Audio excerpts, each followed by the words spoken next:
दिल्ली के निजामुद्दीन इलाके में कल रात एक दिल दहला देने वाली घटना सामने आई है, जहां पर निजामुद्दीन मरकज के ठीक सामने करीब दर्जन भर बदमाशों ने एक दुकानदार के ऊपर ताबड़तोड़ 5 राउंड फायरिंग की, जिसमें दुकानदार के पैर में गोली भी लगी और वो घायल अवस्था में उसे एम्स के ट्रॉमा सेंटर में भर्ती कराया गया है। इस वक्त हम उसी स्पॉट पर मौजूद हैं जहां पर कल रात तकरीबन 10 बजे के करीब जो है वो घटना होती है। और आपको बता दें कि इस विवाद की शुरुआत जो है वो जो सामने आप दुकान देख रहे हैं, इस ये जो दुकान है ये फुरकान नाम के शख्स की दुकानें हैं और इसमें एहसान नाम का जो व्यक्ति है वो किराए पे जो है वो रहता है। और जैसा कि स्थानीय लोगों ने बताया है कि एहसान और जो फुरकान है उसके बीच में दुकान खाली कराने को लेकर के जो है वो विवाद था। एहसान पिछले कई सालों से सामने की जो दुकान है जिसमें मनी एक्सचेंज और गारमेंट का वो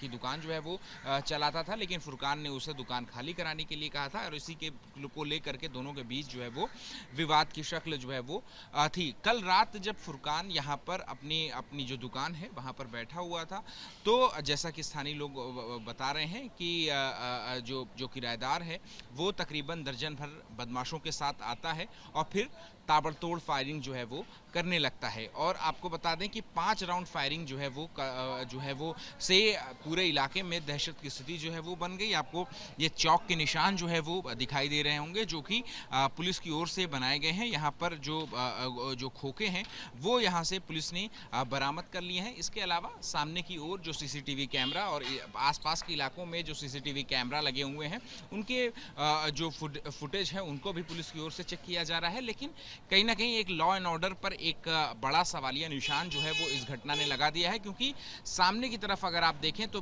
बिल्कुल ठीक सामने जो है वो निजामुद्दीन का जो मरकज़ है वो पड़ता है और उसी के ठीक बगल में जो निजामुद्दीन थाने की जो दीवार है वो यानी कि थाना भी बिल्कुल करीब में है। और ये जो दरगाह है इस रास्ते से हज़ारों जो ज़ायरीन हैं वो हर रोज़ यहाँ पर हज़रत निजामुद्दीन दरगाह पर जो श्रद्धा भाव से जो है वो आते हैं। और ऐसे भीड़ भाड़ वाले इलाके में इस तरीके की वारदात होना कि दर्जन भर बदमाश आते हैं और वो एक दुकान के अंदर घुस करके एक व्यक्ति को बाहर खींचते हैं और उसके ऊपर ताबड़तोड़ 5 राउंड फायरिंग करते हैं। फिलहाल जो है वो जो घायल व्यक्ति है वो एम्स के ट्रॉमा सेंटर में जो है वो भर्ती है। कैमरा पर्सन प्रवीण दीक्षित के साथ Ahmad Bilal, ABP News, Delhi. For exclusive and insightful videos, subscribe to our new channel ABP Live Premium.